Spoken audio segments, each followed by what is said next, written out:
Lots were announced, people were allocated land, but as I stand here today, Tract A is still a housing scheme in name and not in function. Tract A in Mabaruma Region 1, where I am currently, was presented as part of the government's hinterland housing expansion. Residents were invited to an allocation exercise and led to believe that this area would become a functioning residential community. But allocation is only the very first step. What matters is whether land is actually ready for people to build and to live. I'm currently on the visit here to Tract A, and it shows a project still at the very early stage. What's visible on the ground today is limited.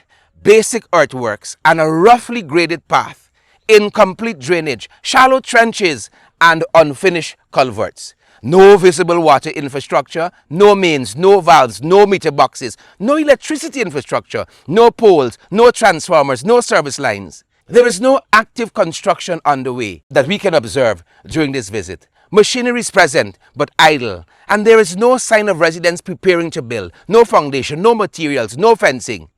These conditions are not consistent with land that is service ready, construction ready, or title ready. The core issue here is sequencing. House lot allocations appear to have been announced before essential infrastructure is delivered.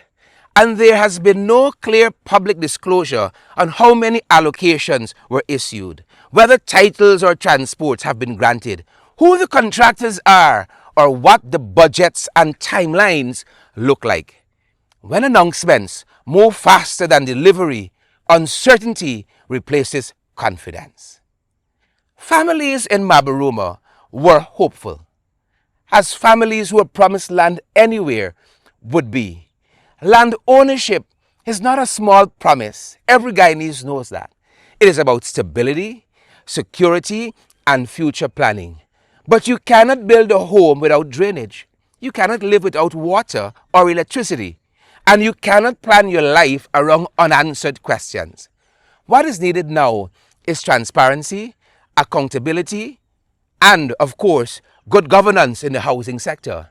The government must clearly state how many lots were allocated, and when, and whether any titles have been issued, what infrastructure works were contracted, and at what costs, and on what timeline, and when Tract A will be fully serviced and genuinely ready for residents to build. Allocations must lead to ownership, not uncertainty. As always, you, the people, remain at the heart and center of our work. Let us continue to push ahead together and stay connected.